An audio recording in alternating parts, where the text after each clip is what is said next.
అమ్మమ్మల, నానమ్మల కాలం నాటి ఉగ్గు తయారీ విధానం ఈ వీడియోలో చూసేద్దాము. అదేనండి. ఇప్పటి కాలంలో మనం సిర్లక్ అంటున్నాం కదా! దాన్నేనండి ఉగ్గు లేదా ఉక్కిరి అని పిలిచేవారు అప్పటి కాలంలో వాళ్ళు.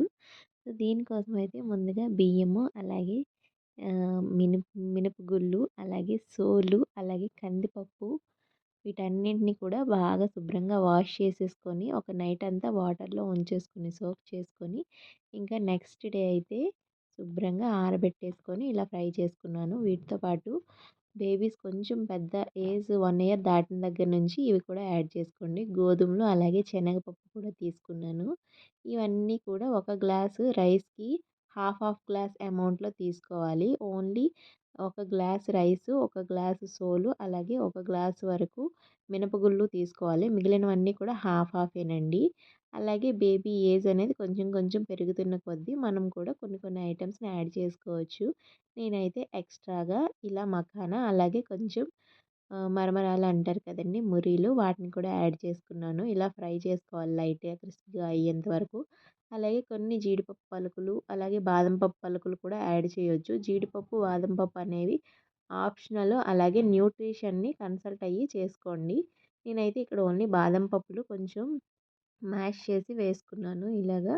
ఇవన్నీ కూడా బాగా ఫ్రై చేసేసుకొని లైట్‌గా కలర్ మారేంత వరకు చేసుకొని, ఒక ప్లేట్‌లోకి యాడ్ చేసేసుకొని, ఇవన్నీ కూడా బాగా చల్లారిన తర్వాత మనం ఏంటి అంటే మొత్తం యాడ్ చేసేసుకొని ఇలాగా ఇంక వాటిని మిక్సీ జార్‌లోకి తీసుకొని మిక్సీ చేసుకోవాలి. ఈ క్వాంటిటీని అంతటిని కూడా నేను ఒకేసారి మిక్సీ చేయనండి. కొంచెం కొంచెం తీసుకొని చేసుకుంటూ ఉంటాను. ఇలా ఫ్రై చేసేసుకొని ఉంచుకుంటే ఇంక మనకి ఇది ఎప్పటి వరకు అయినా కూడా బానే ఉంటుంది. మనం స్టోర్ చేసేసుకుంటే ఒక ఎయిర్ టైట్ కంటైనర్‌లో. సో, ఇది ఇలా చేసుకొని ఇంక దీన్నైతే నేను మిక్సీ జార్‌లోకి యాడ్ చేసుకునే ముందు దీనిలోకి కొంచెమంతా జీలకర్ర అలాగే వాము కూడా లైట్‌గా ఫ్రై చేసుకొని యాడ్ చేసుకుంటాను. ఈ వాము, జీలకర్ర ఏంటి అంటే మనకి పిల్లల యొక్క డైజెషన్ సిస్టమ్ అనేది మెరుగుపరుస్తుంది. అలాగే వాళ్ళకి ఆకలి కూడా పుడుతుంది. తొందరగా డైజెషన్ కూడా అయిపోతుందనమాట. సో, ఇవన్నీ యాడ్ చేసుకొని నేనైతే మిక్సీ చేసుకొని పౌడర్‌లా చేసుకొని, ఆ పౌడర్‌ని కూడా నేను కొంచెం కొంచెంగానే చేసుకుంటూ ఉంటాను. 30 డేస్ లేదా 15 డేస్‌కి ఒకసారి ఇలా చేసుకుంటూ ఉంటాననమాట. కొంచెం కొంచెం క్వాంటిటీ తీసుకొని.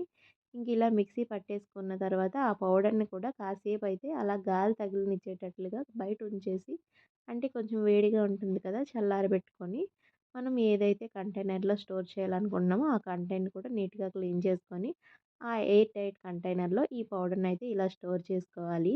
ఈ సీక్రెట్ రెసిపీనైతే మా అమ్మ మరియు మా అత్తయ్య గారు నాకు చెప్పారనమాట. మా పాప కోసం ఎవరేం చెప్పినా కూడా నేను ముందుగా అయితే న్యూట్రిషన్ మేడంనయితే కన్సల్ట్ అవుతాను. ఆవిడ కూడా సేమ్ ప్రాసెసే చెప్పారు.